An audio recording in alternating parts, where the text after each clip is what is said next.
Okay guys, today we are going to be making buffalo blue chicken sandwiches. So you're going to need a pack of chicken breasts. You're going to need some brioche buns, some shredded lettuce. We're also going to be making hand cut fries with potatoes. You also are going to need the complete seasoning, your favorite hot sauce, some raw honey, as well as some butter. And then I have my seasoning here.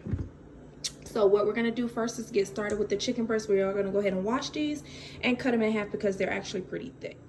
Okay, so we're gonna go ahead and start working on our chicken for our buffalo blue chicken sandwiches. Now, of course, you saw I had the pack with the 3 chicken breasts. These chicken breasts are extremely large, so what I'm going to do is cut them in half, and then I'm going to go ahead and pound them down a little bit. Now, because they are so large and I don't need to use all of this, what I'll do is I'll actually make it out of 2 meals. One will be the buffalo blue sandwiches, and then the second will be chicken and veggie quesadillas. All right, so we have our chicken now cut in half. What we're gonna do is now pound it. In order for us to do that, I am gonna go ahead and place some plastic wrap on my cutting board. I'm gonna place a piece of chicken in there, fold it in half, and then we're gonna go ahead and pound it out so that until your desired thickness or thinliness. So we have our chicken breast now in the plastic. I'm gonna go ahead and pound it out. Now, I do not have a rolling pin, unfortunately, but I do have this can of corn. That's gonna give me the still desired result. So I'm gonna go ahead and use this can of corn to pound this out. And as you can see, it's completely covered, so there's no cross contamination or anything. And then we'll be back. Okay, so as you can see, of course, our canned corn did actually work. I was able to go ahead and pound it out. This is what the first one looks like, and we're gonna go ahead and pound the other 2 chicken breasts out as well. Now for our chicken marinade, you see 2 things here: complete seasoning, which you guys know that I absolutely love, but you also see a can of pickles. Now, a jar of pickles, I'm sorry. What I am going to do, which I'm sure some people have tried, I am actually going to pour a half a cup of pickle juice in the chicken. And we're gonna let that marinate for about an hour. That actually does help tenderize the chicken. So I'm gonna go ahead and pour that in and put it in the fridge. All right, so our chicken has been in the marinade for an hour. I'm now gonna go ahead and get ready to fry. I am gonna go ahead and use this Ziploc bag with some all-purpose flour. It is unseasoned. Now the reason for it not being seasoned is because here we have seasoning, and then we also have the seasoning in our sauce, so we don't want it to be overly salty or anything to that nature. So I'm gonna go ahead and place the chicken in the bag. We're gonna shake it up and get it put in the deep fryer. And our chicken is now out of the oil. As you can see, it came out crispy. This is without adding any egg or anything, just taking it straight out of the marinade, putting it into the flour. Now I am gonna go ahead and just let this sit to the side before I dip it to make the sandwiches. And then of course we'll come back with our fully made sandwiches.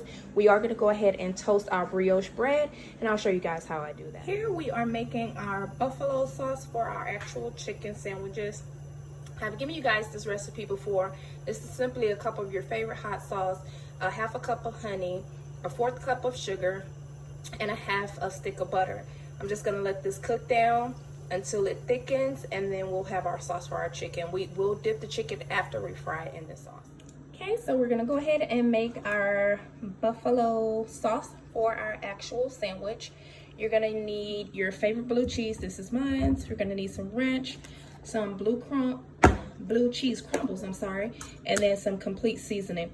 We're only gonna use a half of a cup of ranch, and then we're gonna use a whole cup of blue cheese, and then we're gonna use about a half a cup of blue cheese crumbles and about a tablespoon of the complete seasoning.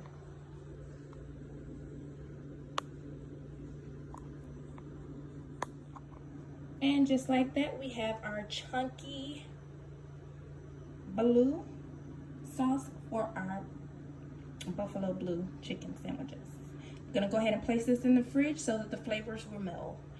We'll use it right after, of course, or when we begin to build the sandwiches. So here we have our fresh cut potatoes for our fries.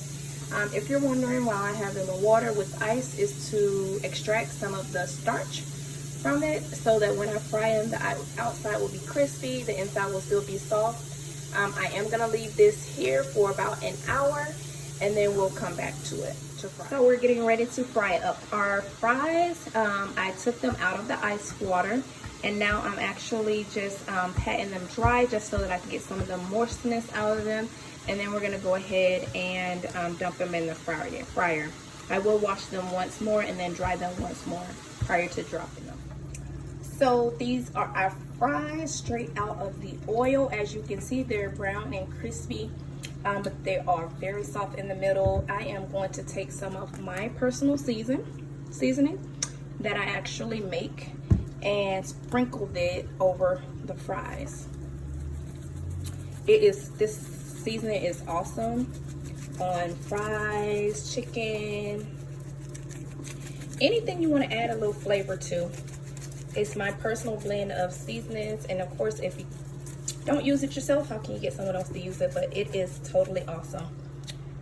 We're gonna let our fries finish, and then we'll go ahead and plate up.